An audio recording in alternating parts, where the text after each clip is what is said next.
I honestly think she didn't have a choice but to resign because after you're in charge of making sure that a presidential candidate, a former president, is safe while he's campaigning, regardless of whether or not you agree with what he believes in, you lose all credibility. All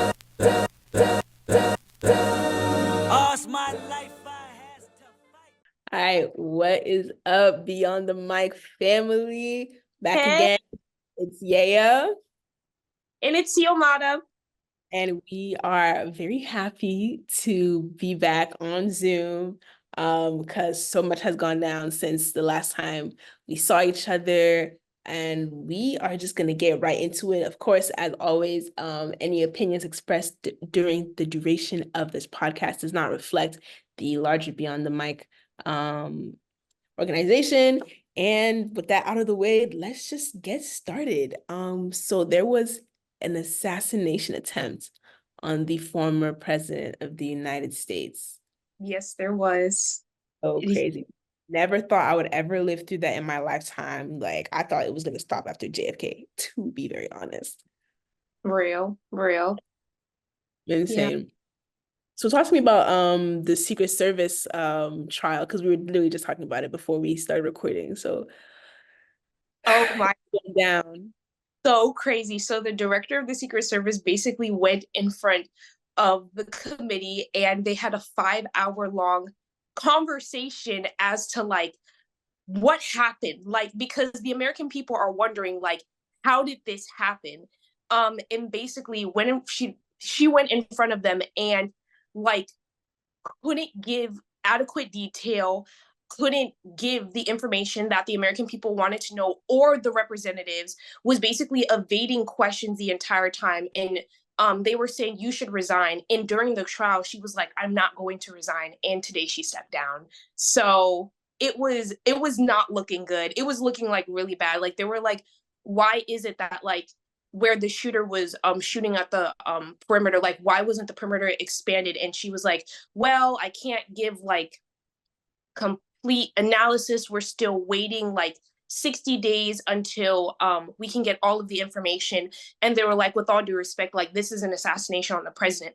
You can't say we need 60 days to do a report. We need this information right now. This is highly critical. And since Secret Service isn't just protecting the president, but protecting international high level people, they said this, it's completely unacceptable. And it was both on both sides that felt that way. So it was very, very interesting to watch. It was about 5 hours. Yeah, it was very interesting to watch, but she did resign. What do you think about that? Do you think she should have resigned? I honestly think she didn't have a choice but to resign because after you're in charge of making sure that a presidential candidate, a former president, is safe while he's campaigning, regardless of whether or not you agree with what he believes in, you lose all credibility after that. The fact that the bullet even grazed his ear and that nobody, the Secret Service, saw that coming, you can't go back to your job and expect people to trust you again. Because now Joe Biden, who is super old, like people are concerned about him, his safety as his remaining time president, and he's becoming increasingly unpopular. So what happens if somebody attempts an assassination on him? What happens if foreign diplomats come and people attempt assassinations on them? You're not going to be trusted to make sure that diplomats, our presidents, our governors, our politicians in general are safe. So that mounting pressure that she received in the trial, if she had decided not to resign, it would have continued or gotten even worse if she had decided to stay for the rest of Biden's term or however long their tenures are. I'm actually not familiar with that position too much, but one thing that I think was very interesting about the assassination attempt on Trump was that, I guess not very interesting, but very telling, is that it was kind of a unifying moment Mm-hmm. because regardless of where you stand on the spectrum, in the US, Americans pride themselves on being a peaceful country. Not a lot of stuff like this happens, people would associate assassination attempts with countries in the global South. So for it, or even in the past, we haven't had a high profile assassination attempt in the US since I want to say like Malcolm X, Yeah, right? it's been time. So it's very shocking. Like people were not expecting that at all. So it kind of makes people stop and they're like, whoa, like, is this polarization really worth it? I definitely think it gave Trump a little bit of a leg up. Not that he needed it, but people are definitely gonna, especially his fan base, they're definitely gonna be like, this is a hero. He survived an assassination attempt. Like, what more do you need? I need a Yeah. lot. Personally, I need a lot from Trump to vote for him. But No, um, yeah. Saw the photo that they had like of him like with like his fist up and like basically saying we'll never stop and like his ear was bleeding. Like that's a photo like of the like that will be forever put in the history books. Like there, and especially another thing is that the assassin, he was 20 years old. Like he was a 20-year-old kid who got his father's gun and basically attempted to shoot the president. Like the insane. like on the Democratic side, like they were bringing in like gun legislation and like how can we make sure like something like this never happens again? Um, Do you and think that the Republicans would take that angle? Like, because obviously we know, like from what we see in the media, like it seems like Republicans are tend to be more pro Second Amendment, and Democrats are very pro like gun legislation and yeah, um and like restrictions and stuff. But do you think that after this assassination attempt, like people will start to wake up and be like, oh, because keep in mind the guy was a registered Republican. Do you think that this will make people who are very much pro Second Amendment kind of stop and like take a step back and ponder the other side a little more? I like hope it does. Do I personally believe it will happen? I don't think so. And the only reason I say that is because we see like school shootings and like with that they're like has it been change so and but I'm like even though like a attempt like on the president's life is like it's a crazy catastrophic event, will it change gun legislation? I hope it does, but like when I was watching the speech, I mean not the speech, but when I was watching the hearing for the Secret Service, um Democrats were definitely asking that question and Republicans were not asking that question. Um, so and but like they but like it was even though the it was a bipartisan hearing and both sides agreed like the director of the CIA like really messed up and like she should resign. Um, would it change it? Maybe, maybe not. I feel like it's kind of a flip of the coin just because there have been other catastrophic events and it still hasn't changed. Although I hope something does happen. Yeah, I definitely feel you on there. I'm wondering if maybe like Trump might, if he gets elected as president once more, if this event might change his perspective as well. Just Mm, because even though you have a picture of him holding up the fist and he's coming out and still with all his usual bravado and bluster, that type of thing would traumatize anybody, like even the yeah. most confident of people. Like having somebody attempt to take your life, like that's going to traumatize you no matter what. So I'm wondering if maybe we would witness a Trump who's a little bit leaning closer to gun control. But like I think I'm with you. I'm not sure how likely that is, but these types of events change people in all honesty. So um Oh no, I but just said I agree with you. oh, I thought I cut you off for a second.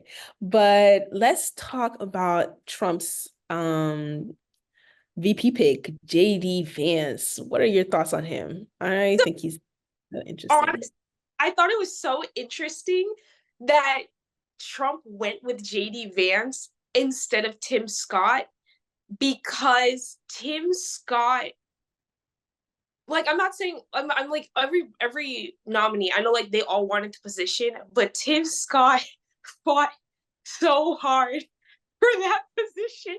Like he professed his love for that man and I thought did it was going to so. be Vivek Ramaswamy. I thought Ramaswamy was going to get it because Tim Scott, he endorsed Trump and everything, but he seemed a little more on the fence about him. But if you remember the Republican debates at the beginning of the year, when they were asking, I think it was the first or second one, they asked who would support Trump if he was in his like criminal indictments or if he was elected president again, and Vivek's hand shot up like this, he did not hesitate. Like, teacher, pick me. You Like, know? I thought he was gonna go to Vivek, so I was also very surprised with JD because he was the never Trump guy, and now look at Yeah. him. Look at him. This is a Yeah. different type of caterpillar to butterfly story. What do you think of him policy wise? I'm not sure. I had to read up on him because I wasn't too familiar with him until before now. Or to go first with that, I'll tell you after. I'm very surprised actually that Trump chose him, specifically on the point of women's reproductive rights.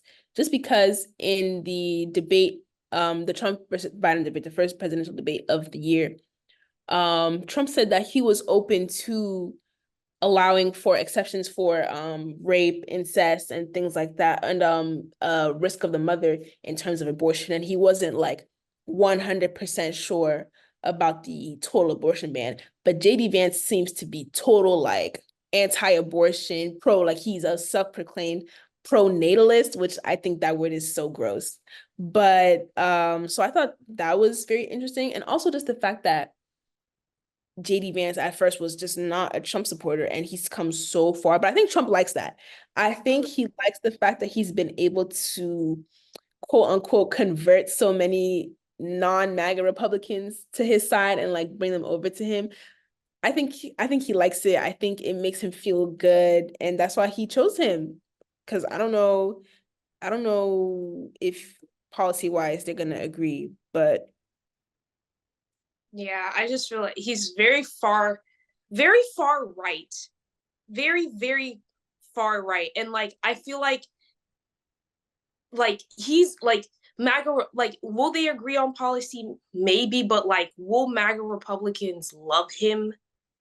Yes, absolutely. absolutely. Absolutely.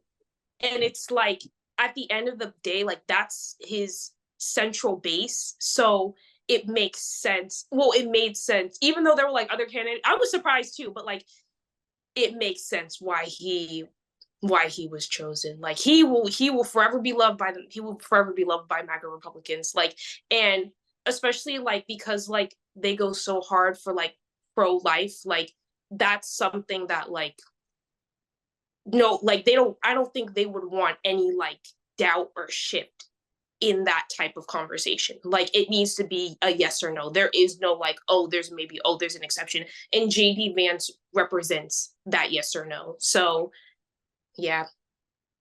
Yeah, I just like honestly, I had not heard too much about him before, but I think that's probably better too.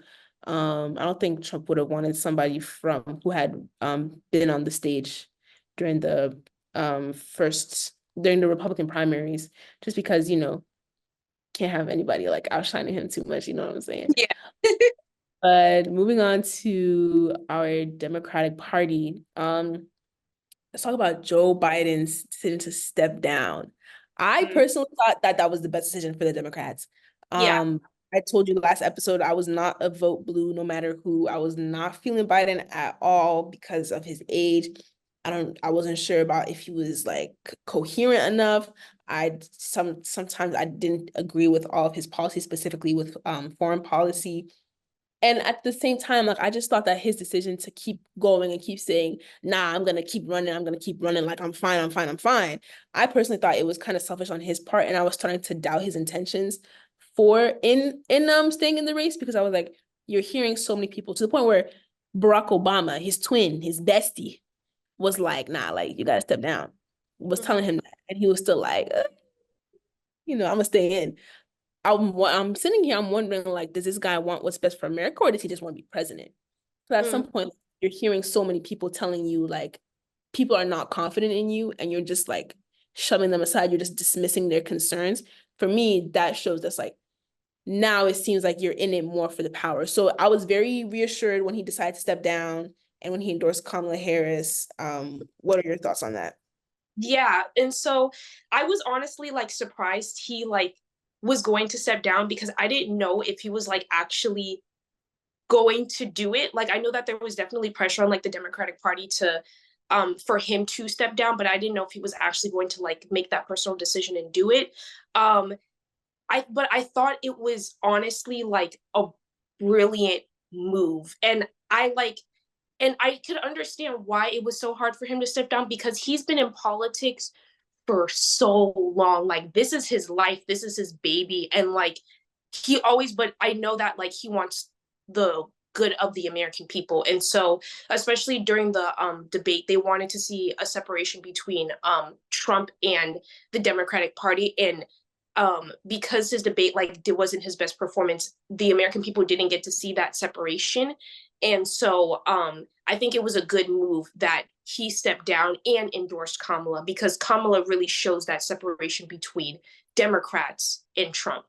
And so I think it was a good thing that he stepped down, and it also was a testament to his character, because he's the president of the United States. It's very, I would say it would have been easier for him to maybe stay in than to step away, but he chose to put the American people above what he may have personally wanted. And that's the true character of a leader, and of someone who like truly cares about what he's doing and like truly cares about the country. And so I think he did a brilliant move in stepping down, and especially at the time that he has stepped down currently, where Kamala is now endorsed, now has like secured the nomination. Like she's it's going to be very exciting to see what's going to be happening in these next couple of days, because now there's a clear divide between Trump and the Democrats. There's no confusion at all. And so I'm excited. Yeah, I'm really excited too. And I think at first, when he first endorsed Kamala, I was a little nervous just because we haven't really seen her in the public eye since she became vice president. But also, like, I feel like that's a really big jump to go from like, attorney general, senator to vice president. So maybe the role was a little unwieldy for her. She wasn't really getting used to it. But I think I've always admired her ability to command a stage and her ability to string words together. I think she's very coherent. Obviously, we have the TikTok sound that's like, you think you just fell out of a coconut tree? Like, she killed it with that one, which is why I was like, this lady's a little unserious. But I think her speech that she gave was beautiful. I think she did so well. And I think she's going to be a really strong contender. My one worry is that she's not going to be able to get the people in the Rust Belt, like the Midwesterners and everything. Because California, she has California down pat. She has any solidly blue state, like, will be down for her. New York, she definitely has New York. Solidly blue states, like, she doesn't have to worry about them.